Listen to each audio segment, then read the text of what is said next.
The Australian Ghost Whisperer with Caterina and James Jennings. Hi everyone, welcome back. How you doing? Hi everybody, welcome back to another episode. Indeed. If you're watching us on video, you can see we're looking very snug. We've got like the jackets and the furry jumpers on. It's a little bit cold here right now, but we're feeling good. Yes. We're going to talk about feeling bad though today. a little bit, not too much, a little bit.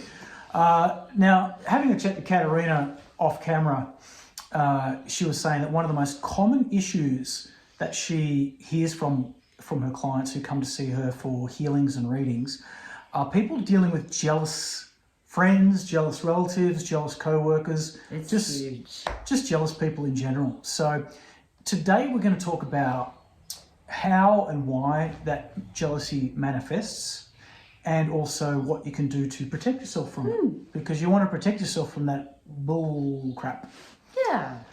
So Caterina, tell me about your clients and how common do you get people going, oh my God, this jealous person is trying to rule my life? It's really common. In fact, most people come to me and they feel really hurt and disappointed that they're kind of trying to achieve things in their lives, and they are surrounded by family members or good friends that are jealous, that are resentful of their success. And it's quite a hurtful thing to go through, because, you know, we all trust our family members, our friends. And so when, you know, they kind of getting the vibe that their friends or whoever it is really jealous of their success or their lifestyle, it's quite hurtful, because most of us just want the best for everybody. But I think people who harbor this type of energy of resentment and jealousy, I think that they often, you know, feel like an inadequacy within them. I feel like they feel as though they can't achieve themselves, or they have feelings of jealousy of how come, you know, such and such is achieving that, and I feel like, you know, my life's so hard and I haven't been able to get anywhere in life. So it's the playing out that victim mentality also is part of why people will project jealousy onto another.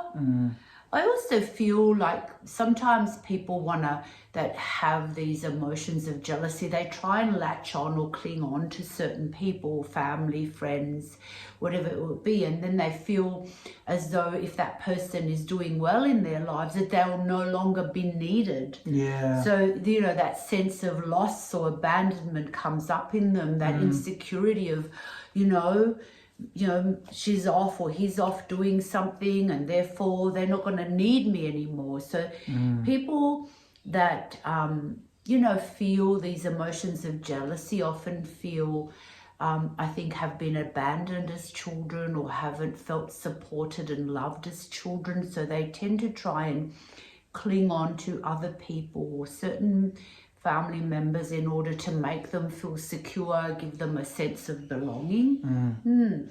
Yeah, I imagine, you know, I'm willing to admit I don't have a psychologist degree, so take it all with a grain of salt. But it seems to me very much like a self-love issue as well, because, you know, if you were to look at being jealous in a relationship, like if you're dating someone and you're very jealous about the way they're behaving, maybe around, you know, the opposite sex or whatever. I mean, it could be a couple of things. It could be that, you know, because you don't have that self-love and self-worth, you feel threatened because you think that someone can take that from you. But the root cause of that is probably you not loving yourself enough and thinking, no, that's not going to happen to me, because I'm worth the best. Or it may mean you're with the wrong person, and it could be a warning sign that they are someone who, you know, might cheat on you or and whatever. It's often the really jealous partners that often do the cheating, the ones that are really jealous and are controlling of their partner. You know, where are you? Where are you going? What are you doing? Well, I say beware of partners like that, because they're generally the ones that will do the cheating. Really? In your experience? Yeah, because that's why they're so controlling of their partner, because they know they're out there doing it. So their guilt manifesting. They don't want to make sure that, it's not being done to them, what they're out there doing. So that can be quite, I think a bit of a wake-up call if you are kind of having somebody like that in your life that you're having a relationship with or a friendship with. Yeah, absolutely. And I think also that I tend to find, I've experienced, jealousy amongst friends and I think we all have. We all have. And, and it can be upsetting, and it can be, if you're not intrinsically a jealous person, it can be a bit baffling. It's kind of like, I don't understand why.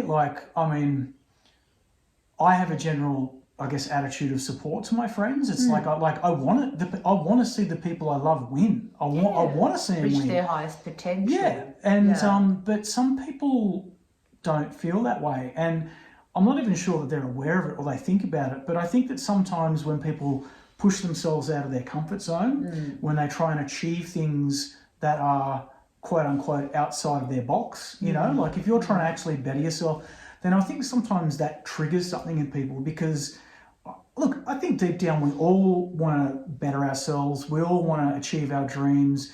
We all want to, live out the best possible version of ourselves. Exactly.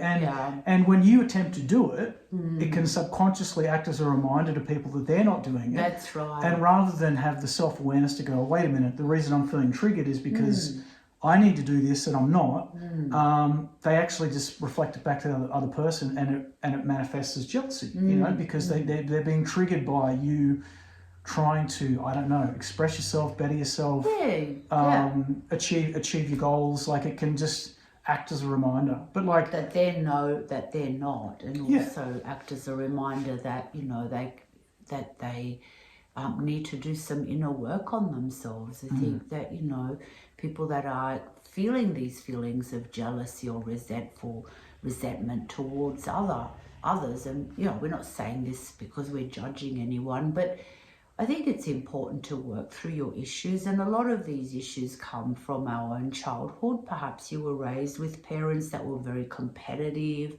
that they themselves were quite jealous of others, and so therefore, it's something you absorbed as a child. The first 7 years of a child's life, they're like a sponge, and they just absorb from their environment and the people within their environment. So sometimes I think that, these feelings of jealousy are often, stuff that people have absorbed through their childhood and haven't worked through it. So I think, that's why I always emphasize the importance of, doing inner child work and going back and, connecting in with your inner child and getting a sense and feel for what it is that child within you, where it needs healing. And abandonment issues are huge with adults. I mean, I have lots of clients come and see me, and I help them work through, inner child. We do a lot of inner child work, and abandonment always comes up because I think, as children, you think about it, we go to school, our parents drop us off, even kindy or school or preschool, and there's this feeling of abandonment. But I think beyond that, we get a sense of abandonment just coming here to planet Earth because we feel disconnected from our Creator, and that's a sense of abandonment in itself. I know it's an unconscious feeling of abandonment, but it's very real and it's very much there. So then, we spend our lives, if we haven't done the work on ourselves, then we will spend our lives trying to latch on to people, cling on to people, so that it makes us feel secure and we feel less of those feelings of abandonment. But then when that person that we're clinging on to, is moving on in their life or doing things or moving forward, then we feel like we're losing that grip over that person. And so all those emotions, all those unresolved emotions of abandonment will come up, and it will feel quite frightening and scary. It's like, so this is, I think, the core of a lot of jealousy is really, you know, beneath it all, the core of it is feelings of abandonment that can come from, you know, when we came here, when we're disconnected from, you know, the higher realms of love and came here. Moments in our childhood where we were probably, you know, our parents weren't abandoning us, but as children we didn't know that, and we were dropped off to school, and, you know, till the afternoon that they came back. You know, for a young child that can feel like it's an eternity, because you know, their logic mind hasn't developed enough to know that, well, mum's picking me up at 3 or 4 again. So there's many ways, you know, you know, perhaps you were raised in a family where your parents separated. I mean, that's again a feeling of abandonment by one parent or the other. I think that, you know, if we look back, there's constant memories of within our own lives where we felt abandoned and felt, you know, insecure. So working through that and stepping more into your own strength is going to help you to grow and evolve and not feel these feelings of jealousy towards somebody else, because, you know, we should be always wishing the best for other people and wanting the best for other people. And, you know, if you're not experiencing that and you feel threatened by somebody else's success or whatever it is, then I think dig deep and you might find that there's some stuff you need to heal to do with your own childhood. Yeah, absolutely. And because jealousy is an energy, you know, can someone's jealousy impact? How can it impact other people? I've had clients that have had very jealous people around them, and it's like, it's really that energy has impacted them so much that things started going wrong in their lives.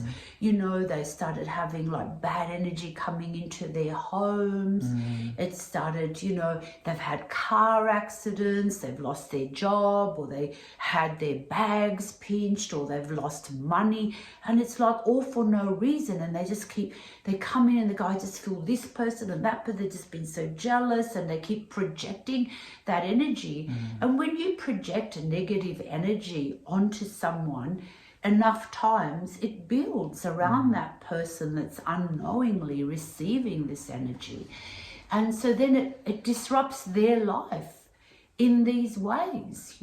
So I always say, you know, if you're feeling like you've got some really bad jealousy or energy, you're being targeted, first of all, go out in the sunlight. If it's a nice day, go out in the sunlight and lay down in the grass and just feel Mother Earth, you know, feel Mother Earth just, you know, absorbing all that negative energy, and ask for it to always be transmuted and healed. Just don't allow it to be absorbed and sit there. You know, ask for it to be transmuted and healed. Even a nice bath, I always say, you know, sea salt, magnesium salt, some sage oil. That helps, you know, the water, the salt, helps cleanse your energy field. And things like meditation and just imagining yourself, you know, sitting under lots of beautiful light and just washing away those cords, those connections from other people. Things like that are going to help creating, you know, a force field of protection around you. So perhaps these are people that you can't avoid. They could be family members, or, you know, and you can't avoid them. So before showing up to a meetup, you know, create a beautiful force, spend some time, create a force field of protection around yourself. Imagine, you know, a golden bright egg that you're sitting within, this golden solid egg, and nothing can break through. But also set that intention that, you know, that you're not going to accept any energy from anybody that is negative in any way. Setting that firm intention will also stop anybody's projections. You know, you can even imagine like a big mirror facing out, projecting back anything that anybody's projecting towards you that you do not accept, that you just do not give permission to accept. These are ways to protect yourself from these types of projections from other people, so that your life doesn't become disrupted by, you know, these projections. That's really good advice, because I was going to say, how do we protect ourselves? Because, you can feel it. You can definitely feel it when that energy is around you, and it's uncomfortable, and it's it's negative and it's draining, and so I think finding a way to actually psychically protect yourself and put up that barrier is kind of crucial. Yes, and just not dwelling on that person all the time, and not fearing them either, not going, oh my God, I've got to go, my sister-in-law is going to be there, or my friend, and she's going to be jealous. No, don't fear it, because when you fear it, you're just lowering your frequency, and then you're going to absorb it all. But just standing in your power and knowing that, you are, in control, and that you are not going to take on any of those negative projections. And you can do this for anything, really, any negative projection that anybody might be targeting you with, you can just refuse. I mean, you can return back to sender too, if you need to, in a loving way, So these are ways to protect yourself, and I think that it really makes a big difference, because we've all been, like I said, targeted some way or another, and sometimes if you're close enough, if it is a family member, maybe you can sit down and talk to them. Maybe you can say, look, I just feel some really bad vibes or whatever. You can try. They might deny it, or you might be able to plant some seeds and help them to, begin to heal themselves. But often I think, there's so many adults that are just still kind of little children crying out for help. That's what I see with a lot of adults, that there's just this inner child crying out for help, that feels abandoned, that feels lost, that wants to cling, that wants to hold on to someone because they feel alone. Yeah, it's true. I mean, like, if I'm being honest with myself, like, there have been times in my life where I've been jealous, like, in relationships, and like, I would like to think very much that I've grown beyond that now, and I've learned my lessons. But if I look back as to why, it is definitely a combination of insecurity and not having enough self-love and belief in myself, and also, and I'm just talking about relationships though, and also being in the wrong relationships. Like, I think that if you are in a relationship with someone who's not right for you, and I've done that more often than not, energetically it throws you off.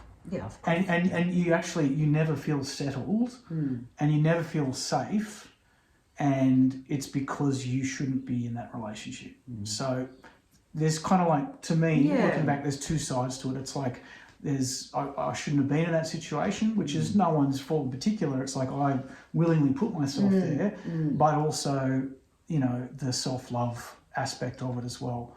Whereas now I've healed myself from all that. Yeah. But then I also haven't been in a relationship for many years. Sometimes you need to stop and not be in a relationship and just be in a relationship with yourself. I think too many people jump from relationship to relationship, and they just get 100%. More and more lost and more hurt by jumping into, a relationship to try and find, within somebody else the love that they can't feel for themselves. Yeah, that's it. And I feel like, you need to stop. If that's the pattern that you're stuck in, I think you need to stop and do the inner work and really be able to give yourself that love and support and have a relationship with yourself. Be able to be with yourself, because if you can't love yourself, then no one else is going to be able to love you. If you can't be with yourself, then no one else is going to be able to be with you. And I know that, that's a hard thing to hear, but if you go out there and you're this wounded child, if you go out there, obviously as an adult looking for love, and within you is this wounded child, you're more than likely to just attract someone else's wounded child, and together this wounded relationships is never going to work. And that's what I see a lot of, people connect with someone else's pain because they recognize that pain within themselves, and then they try really hard to have a relationship, but it doesn't work because they're both so wounded, and they haven't learned how to feel love, how to give love in an unconditional way. So therefore, it becomes a battle of energy of, one wants to take more, one wants to give more, and it becomes a very unbalanced relationship. And I've been there. Yeah, I think we all have, and very painful. Yeah. But if you take a break from relationships, if you feel like you're spiraling in this same spiral of pain, then take a break and do the inner work, learn to be with yourself. I think it's so important. So many people just find it hard to be with themselves. Yeah. They need to have the television on, or they need to be going out or be on the phone or whatever. It's so important to just be able to sit with yourself and feel yourself, talk to yourself, even feel your emotions. There's nothing wrong with that. Communicate with your inner child, do meditations and tap into your inner child. It's just so important to be able to heal. Otherwise, you're just going to find yourself, coming back and doing this over and over and over again until you've kind of worked through it. And that's the only way you're going to grow ultimately and ascend into the higher realms. So it is really important. And then when you do that work, you are finally able to attract a loving relationship because you're in sync with the frequency of true love. And when you're in sync with the frequency of true love, then you'll attract true love into your life. And it won't be with somebody who's damaged. I mean, yeah, sure, everybody's still going to have little bits and pieces to work through, but it will be a beautiful, unconditional, loving relationship. And I think that's what we all, want to pursue in life. And if you feel, yourself feeling these feelings of jealousy or resentment or anger towards each other, or towards someone else, then, look within yourself, rather than blaming that other person because they're triggering you. Look at why. What is it that, is triggering you, because it always comes back to you. What is it within you? What part of yourself are you not loving enough that you're feeling that, someone else is more worthy, or someone else has more than you, or someone has better luck than you? Whatever it is, look at why you feel you cannot manifest that for yourself. I think that's really important. Yeah, and there's nothing easy about looking in the mirror and being honest with yourself, but it's not going to happen any other way. Like, it's there's no cheat code to this. No one else is going to do the work for you. And doing the work enriches your life. Yes, you'll have a much happier experience in your life if you do the inner work. Absolutely. That's why people do a lot of alcohol and drugs and pharmaceutical drugs and antidepressants, because simply they're just that a lot of them just don't want to do the work, and they're just suppressing their emotions and suppressing until they're just not feeling. They're just so disconnected from themselves. So the most important thing you can do here is firstly have a relationship with yourself and get to know yourself, get to know your strengths, your weaknesses, and work through those things that are still there, that are troubling you. Well, that's definitely the path I've taken over the last few years, and I recommend it. It's like you. There's no other way around it. No, there's not. There really is no other way around it. And once you start, really, getting in touch with that feeling of self-worth and knowing yourself in a really honest way, like Caterina said, knowing your flaws as well as but your strengths as well. Don't discredit your strengths as well. But it's really important to know, because until you know yourself at that level, you can't really be in a relationship, because it's not going to work. No. It's just going to be a really unhappy relationship. There's going to be so much missing in it. And some people just settle just to be in a relationship. You're not going you'll be looking at the wrong people, because you're feeling some need that should be fixed another way or healed another way. That's right. Unless you do it, it's so there's so many benefits to working through, and I think that these days we're lucky. There's so many different platforms that people can heal through. There's counselors, there's psychologists, there's healers, there's hypnotherapy. Like, there are so many different ways, and it's find someone that can help you, someone that you feel, comfortable with, that can help you. I find even with some of my clients, I do a combination of healing and hypnotherapy. And that's really powerful because it shifts all those old emotions and it shifts the belief systems that the unconscious mind is still carrying with hypnotherapy, and just bringing some new positive belief systems, and that gets people on their way. So, find a therapist, someone that feels right for you to help you. Sometimes it's really hard to do it on your own. You don't know where to start. I think, there's a lot of amazing therapists out there that can help you on your way. And and it will only enrich your life in so many ways, your health, your happiness, and who you are. Indeed. Good advice, Caterina. Thank you. All right, so there you go. That's hopefully giving you some insight into if you're dealing with that, or even if you're having those feelings, there are different ways to process it and deal with it. Don't be hard on yourself if you're feeling that way. You don't have to be ashamed. It's probably there's just an inner child in there that's been abandoned, that's really hurt, and it needs a bit of healing. And give yourself some love. Yeah, give yourself some love. Yeah. All right, fantastic. That was great, Caterina. Thank you. Thank you, James. We appreciate you being with us. We appreciate. Please like our episode, share it, and and we'll see you again next week. Indeed, we will. See you later, everyone. Bye-bye. Bye, everybody. Bye-bye. To gain access to private spiritual development classes, guided meditations, and live Q&As with Caterina, please visit www.patreon.com. That's patreon.com/The Australian Ghost Whisperer.